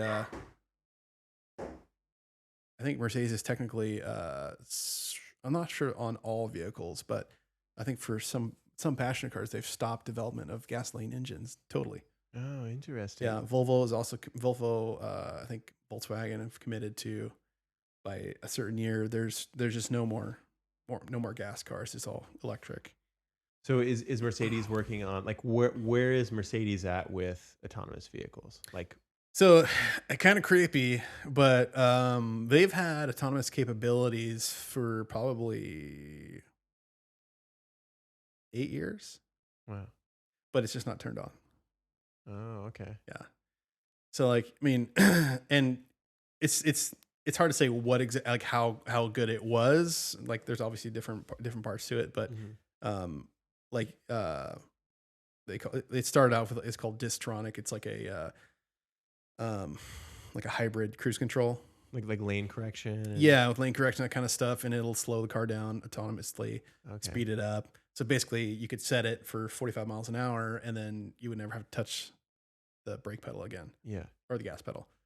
And then there's some that have mild steering input where they'll drive with around turns, not super crazy turns. Like I said, it's pretty dumbed down, but the technology has been there. It just hasn't been really turned on, which is pretty interesting. Yeah. I mean, they're probably being smart though. I mean, like let Tesla be like the charge of that, you know, like if they're the ones going all out with it. So like they're the one, because I immediately think of where when it comes to autonomous vehicles, we have like philosophy problems, like the trolley problem. I'm sure you've heard of, where essentially like if you're in the autonomous car and you're about to strike 5 people, you're about to hit 5 people with this car, and you could steer away at the last minute, but when you steer away, you're gonna now kill 1 person. So it's like this choice of like, is it better to just kill 1 person than 5 people? And then it's like, well, what if that 1 person is a kid? And the rest are all old men who they're on their walk from the retirement. Like it's problems that humanity hasn't figured out or come to agreement on.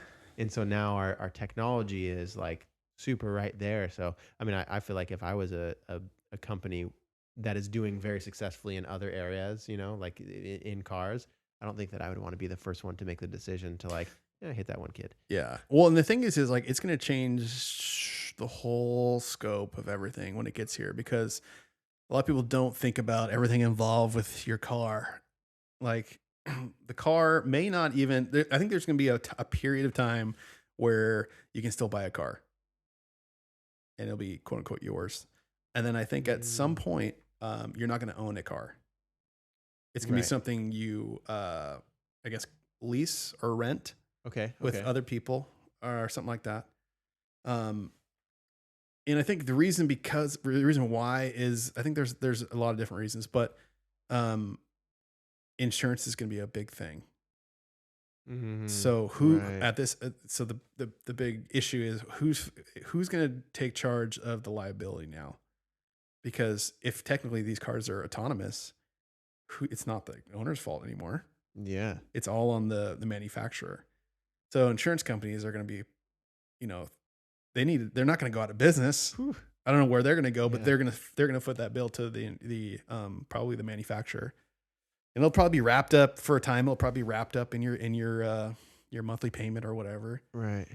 I mean, yeah. Imagine being the ones who are like working for, you know, GM or Tesla or something, and like you're the legal team who has to make those decisions, or like you're the one who, I basically am in charge of all of the insurance for everybody who ever gets in any of our vehicles. Like that's a fucking, woo, you know, that's a lot on your shoulders. I've heard of, I think Tesla now has Tesla cars. You can basically, your car can go be an Uber, like by itself. Like, when you're not using it. I don't know exactly how it works, but basically I already have that. Yeah. I don't, and I don't know if that's because that, they have that capability, but I don't know. That's still up to like states, because there's a lot of states that don't allow autonomous driving still. So that's kind of the cool part with that whole idea is basically like you go to work for 8-10 hours a day, your car could be making you money. Yeah, it's a really cool idea. Yeah. Basically, like you go to work and then you come back. Hopefully your car's not on a ride. Yeah. And it comes back, and then, you know, you look at your phone, you're like, oh shit, I made $300 today on top of whatever, you know, else. Yeah. See, I think that'd be great, because as long, I'm sure they would have a way to where it's pretty like, hey, make sure you do your thing during the day. Make sure my car's here at 6 sharp though. You know what I mean? Like, as long as you're not getting off work early and you like want to leave right now, you'd have to wait. But I think they'd probably make it to where there's strict windows of make sure my car is here so I can get to work on time. It would, I mean, and it's an interesting idea. There are again, we talked about the whole human element with these robots and dumbasses, but again, you have random people in your car while you're not there. Yeah, Mike. It's like you might get it back and it's trashed. You know, it's like what? It just smells like farts. And Yeah, other so people. which is already kind of thing with Uber drivers. It's like Right. there's a fee and stuff like that, obviously. But so that's an interesting point you brought. Yeah, which is interesting. The next part I think that will be a little farther down the road. It's going to be kind of weird to think about is that we are not going to be able to drive. Like they're not going to allow us to drive. It will be too dangerous for a human to drive on the same road as autonomous cars. Oh, I could see that. Because basically all these autonomous cars it's going to change the whole landscape of basically everything. Yeah. There's not going to be stoplights. They won't need them. Yeah, Basically, the cars you're are talking to each other.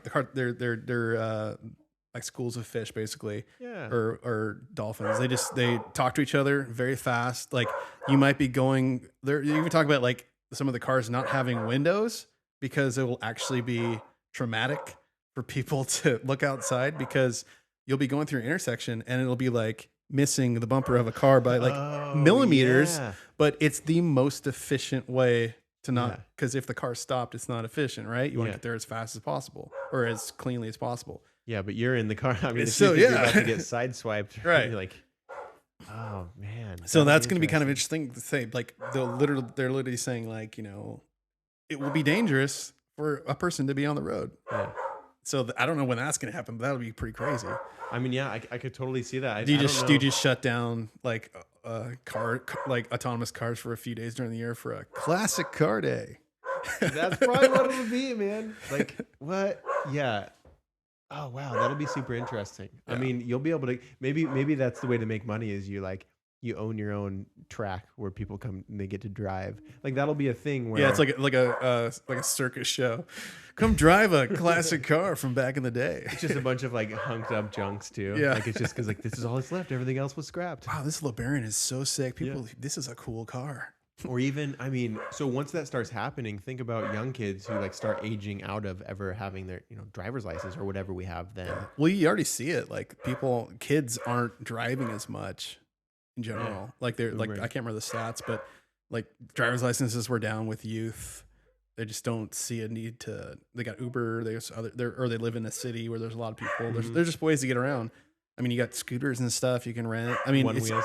Yeah, it's like you can just kind of go or get around easily enough. And Yeah. I mean, we already are changing it. I mean, thinking about just the example itself of imagine, I don't know, 15 years ago, let's say, just for full, even maybe 10 years ago, but 15 years ago, imagine telling someone like, hey, when your daughter wants to go get food, she's going to get in the car with a stranger and he's going to take her there. And that's what's going to happen. Like a complete stranger, you just call him on your phone. like a taxi driver, Yeah. but you don't know him. But you don't know. I guess that's not that profound then, huh? Well, but it's like it's like he's not a certified taxi driver. He's Just a dude. just a dude. Just Yeah, your neighbor trying to it's make just a couple extra it's bucks. weird. People are like, no, I'm not letting my daughter ride in some random guy's car. Yeah. Yeah, I know. Oh, it's so strange. We are going to change though. It's funny how we're just like getting rid of the human element more to make our individual lives more like just get what we want now. We want to get to where we're going now. We don't want to have the conversation with the Uber driver. We don't want to. Yeah, Yeah. yeah. It's I don't know. Yeah, but like I said, it's gonna be pretty crazy. Yeah, really crazy. I'm excited for it though. I mean, it's weird that like we just so happen to be in this time. Like all of our science fiction movies, like when we were growing up, like we're hinting at a lot of the things that we're actually kind of like seeing the beginning versions of now. Yeah, And or even seeing like the full versions of now, really. Like our technology just advances so far. yeah. We're at like a super dope like influx of technology. Yeah, It might destroy us, but well, yeah, yeah, yeah. No, it's like everything that's happened in like the last 10 years. Like if you watch The Matrix again, Mm, that movie scared the shit out of you. yeah. Like you're like, I've what? watched it within the last year. Yeah, there's so many Easter eggs in that movie. The whole movie's an Easter egg. Oh, dude, if you really want to start, I mean, and then see what your algorithms do to your brain afterwards and with your suggested content, but you can go on YouTube and type like, let's just say, how The Matrix is real life, enter. And then just watch like whatever Oh floats your gosh, the fancy, sidebar. bro. Oh my god, like you can, and I've definitely done this. Go like, down that rabbit hole. I love like diving into You like start the what if touching conspiracy yourself. You're theories like, and- I know this feels like a beard, but is this it's not. I know it's just Is this a ones and simulation, zeros. dude? Yeah, yeah. What algorithms are these? Yeah. No, I mean a total mind fuck. Like, but it really is. It's super interesting to think. I mean, because those movies were, I mean, they were really badass when we first watched them, but I don't think we were ever. There was no inkling of where young. It was an teens- action movie. Yeah, it was like the fight scenes where they're on the freeway, like fighting on top of the buses and shit. Yeah. That was so dope. Yeah. But now, yeah, watching those, it's almost uncomfortable. Yeah. Where you're like, hopefully, You're putting that's all the not pieces us. together. Yeah. Yeah. You're like, Neo is Jesus. Yeah. What? Yeah, you're like, dude, if I ever wake up and realize that I had been living my whole life in a simulation, like I'm gonna have a psychotic break. So I just don't. I hope that doesn't happen. Yeah. Yeah. Well, but maybe it is. Maybe we are living in a simulation, Tim. Well, yeah. I mean, A lot of that shit is convincing. Yeah. Like I've had people message me about it. Literally, like telling, like they're like, dude, I've been watching these videos, learning, researching this stuff for 3 years, and like I've come to this conclusion. I'm like, I don't watch it's what like, you're watching. where did the Egyptians go? Where did the Mayans go? It's like that was the end of that simulation. Yeah. Wipe it. Mm. Pyramids are still there. And then, They didn't do a full wipe. yeah, but then like they got some new people, Yeah. plugged in some new stuff. Isn't it weird how we don't even like all those stories, or even like the Greek gods, like any of those things, like a lot of our history doesn't feel like what it actually is. Like that was in line with like what we are now and how we live in our world now. Like Yeah. the trickle down of those things are what we have now, but they seem like something other. Like it's like it seems like another movie almost when you hear about those histories. Yeah, and there's a lot of similarities still. Like if you like kind of break down, obviously there's massive disparities as far as like translations, but there's a lot of similarities as far as like I call them like little G's, gods with little G's, like gods and stars. Stars nowadays are like basically gods. People look up to them. They have millions of followers, and people are like sick. Like when they see them, they're just like, "Oh, I touched this person." Yeah. I can't believe Leonardo DiCaprio's real. Dude, that is true. We definitely feel like famous people or influencers with that spot in our psyches that has always been obsessed or just committed to a higher power. A So god. what if these gods that are movie stars are real gods from like the Greek times? They just never die, and they just fill in a new void. Well, one Whatever's the top of the top. Like, okay, I'll be a movie star now. day- yeah. Hey, I'm not throwing bolts of lightning right now. That was like a past me. Yeah, that's a but I little still unpopular can right now. I still can. Yeah, I can. They're gonna fucking unzip their human suit and be a reptile. Oh, jeez. Oh, full circle. Oh, God. So QAnon is real. Let's talk about this. QAnon. Great. Now Oh, my fucking jeez. video is gonna be flagged on YouTube for saying Yeah. QAnon. That's another thing too with the censoring. Well, and shit, people, but- yeah, censoring, but also, people want to believe like the savior thing, and Mhm. I get it. I've looked into it, and it's like, I don't know. Yeah. That seems pretty crazy, but I can see why people are like, "Whoa, this is it. It's this algorithm has put these little Easter eggs, and JFK is still alive, and all of a sudden you're like, wait, what? Bro, I mean, we've Trump got, like, is Jesus." yeah. That isn't that like literally what the main I thing think of QAnon basically is? he's like they think he's like anointed, like the savior. Like he's fighting the secret evil cabal behind doors, and I mean, I've definitely, I mean, I enjoy conspiracy theories, and I also like just wondering, like, okay, like what if, or like I like watching the next video and like trying to really contemplate it, but then like you can't do that every day all day because No. your beliefs are actually going to start being this kind of stuff. Yeah, it really warps like the way you see things, and Yeah. you got to like reel it back. Like, all right, come on, this is stupid. Yeah. I mean, I think we just got to like watch like we are human, just Yeah. like we were just talking about. We're the lineage of like all these crazy civilizations before us. Like as much as we want to think we're so different, we never believe those things. And like, oh, they believed in gods and they had with these things. Like there's things involved in that like, whether it's biological or there's like some sort of evolution to our consciousness that holds on to like things from the past. We're clearly wanting those. And especially right now, I think, with the madness of the world, like we're going through a massive, fearful meaning crisis in every way, like everybody in the world, because we're all dealing with it. And so of course we're going to like try to find things that make us feel certain, you know. It's just a human thing, you know. But but at this point, I can't confidently say this is for sure not true, because here's what's true. I don't fucking know. Yeah, that's the thing. Like, I have no idea. No. Maybe the crazy shit is what's going on. that would be insane. Insane. I mean, I guess you got to reel it back to, for me, I guess I do believe there's good. I do believe there's bad. Yeah. I mean, if that's just vibe off of that. If it doesn't feel right, then just don't put in the energy or time into it. That's how I feel. Right. Because whether it's a conspiracy theory, whether it's a group of people or whatever, you know, like if it just is like, ooh, no, it's like, just change your vibe, you know. Yeah. At the end of the day, like, say it is all true, like you were saying, like what we're talking about. It's like, what are you gonna do about it? Yeah. It sounds like you're screwed. So Bro, it's just if the like, rapture's coming at the end of the month anyway, you know. yeah, Like, pray at night, Yeah. and then, you know, hopefully you wake up. yeah, do your thing. Fucking enjoy your last couple weeks of coffee, you know. Yeah, you know, yeah, it's crazy to think about. Yeah, I don't know if we're ever gonna come up with. I mean, we've never really had a full-on consensus for like what is fucking going on here in reality, and like the agendas of government or any of that stuff. But especially like the internet now, we are at the influx of like what we call truth, and what it's all fucking messy right now. It's real messy. It's I mean, there's like serious people, normal people, smart people, regular people, like people of all kinds and all kinds of intellect, believing very intense, far out things. Like, dude, I like I said, like I'll watch these like kind of for entertainment, but I'll like, you know, entertain it for a couple of days. I'm like really thinking about it. But there's been times, weeks at a time, where I'm like pretty convinced of some weird shit. Like maybe not reptile fucking skin suit, Trump is Jesus sort of stuff, but I don't know. We don't know. We are kind of.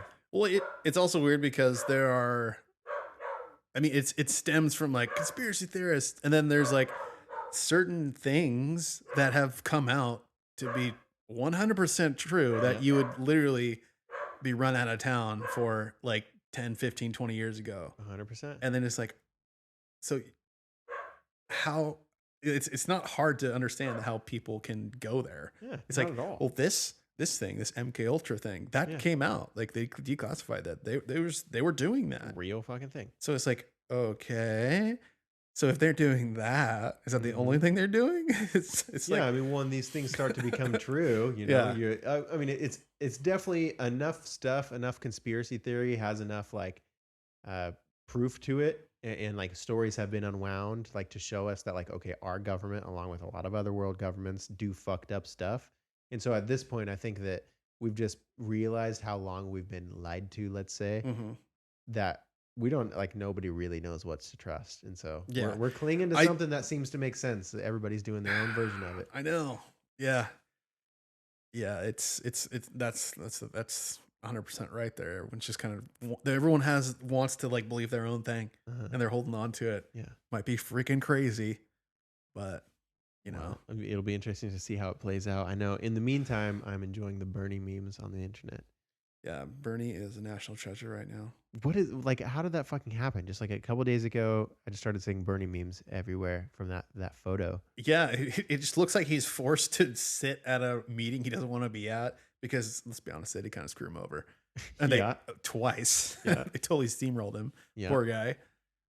Whether you like him or not, you know. Poor Burn. You know. But he seems like a sweet guy. he just wants everyone to have everything for free. Come on. Yeah. Hey, I want that too, but yeah, it's just random. I mean, I didn't even notice it. I didn't watch the inauguration. No, I don't watch much news anyways. I know. It's off topic a little bit, but I told my buddy at work, like I was like, dude, what did you think about that crazy stuff at the Capitol? And he's like, what do you mean? And I was like, what? You don't know, like the whole like thing of like the crazies like going to They stormed the Capitol. He's like, what are you talking about? Dude, dude is smart. I felt bad, like I had shown him porn or something for the first time. No. Because he was like, what do you mean? And then he comes back next day. He's like, dude, me and my wife don't watch news. He's like, I can't believe I didn't know. Yeah. He's like, it was crazy. That's crazy. They did that. And I was like, yeah. I felt bad though. Well, isn't that the thing? It's like, was he in his own reality and everything was different? And then I just brought him over into mine. Yeah, because ruined his whole life. His truth to him. You took away his truth. He by could have telling him been the seeing news. things totally differently, and then I totally fucked him. Yeah, he probably thought she was going great. He's like, yeah. He's like, yeah, smooth transition from presidents. Like Trump's in. Yeah, everyone's happy, and we're all good. Yeah. Maybe you did. You pulled him in. Well, I've repeated this on here before, but Duncan Trussell has said this before. There's probably some motherfucker somewhere sitting next to a beautiful waterfall who has no idea how pissed off he's supposed to be right now. Yeah. Like, yeah. It's actually like such a profound statement. It's true. Like we really do like have an instant access to like our brainstem being attacked at our, like you get a notification for some shit that's going to stress you out. So I know it's like, I like have a news thing on my phone and it's got like a little slider to how you want it really progressive. You want it really liberal. And it's like, you leave it in the middle. Yeah. So I just turned it off. Isn't that crazy though? Like to think that you can hear the same exact story, but like we've now recognized our biases and our like our camera angles paint the whole thing differently. It's like you want to hear like a sort of unbiased story, okay, with the same story, or you hear like the really red version or the really blue version. It's like it's all the fucking same story, but it divide again. We have that 3-way divide.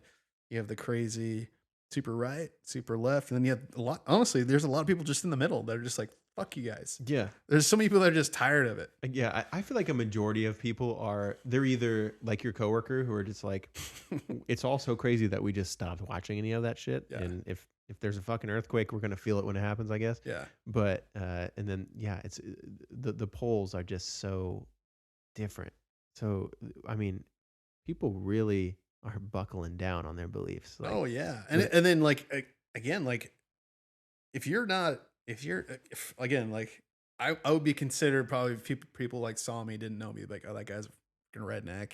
He likes trucks and country, and he's probably like got a MAGA flag outside. You know, it's not true. Didn't vote for the guy. Didn't vote for the other guy.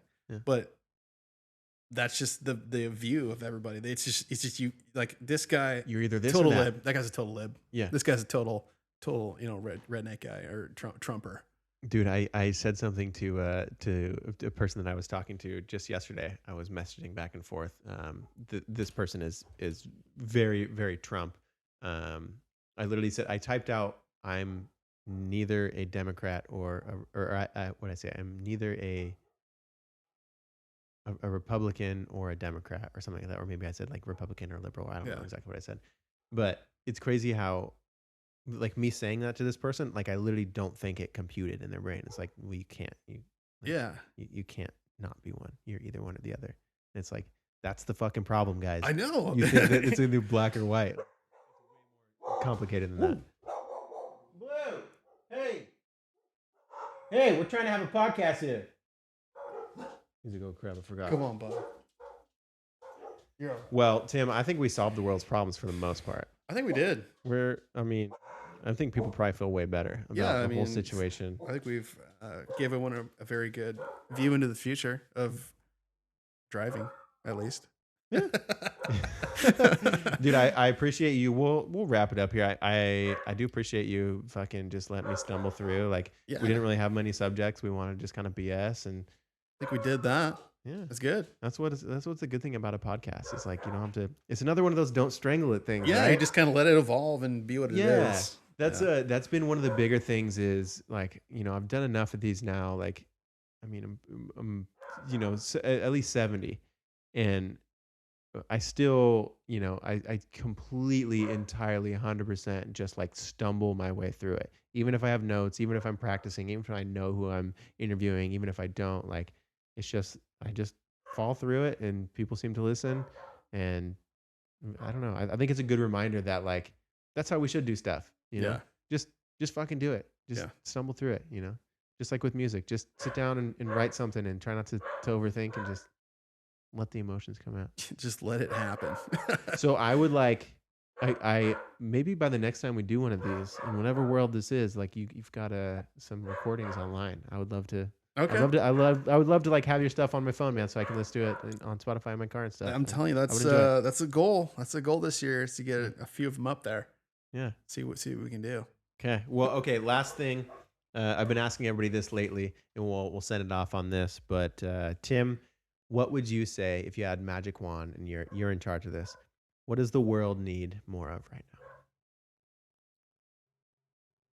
now?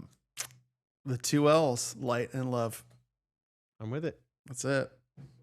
Okay, cool. I'm with it. Is that a basic bitch? I think I have that over my headboard in my bedroom. Yeah, bro. I'm a dude with light, a man love, bun and who coffee. does yoga. I'm all about it. but that's all funny aside. I think that's a good one. Yeah, dude. We need love and light, man. All right, I'm cool with it. All right, Tim. I appreciate you, all man. Right. Thank you for having me. Listeners, take care of yourselves. Drink some water. Do some stretches. Hug your friends next time you see them. How about that? Peace out.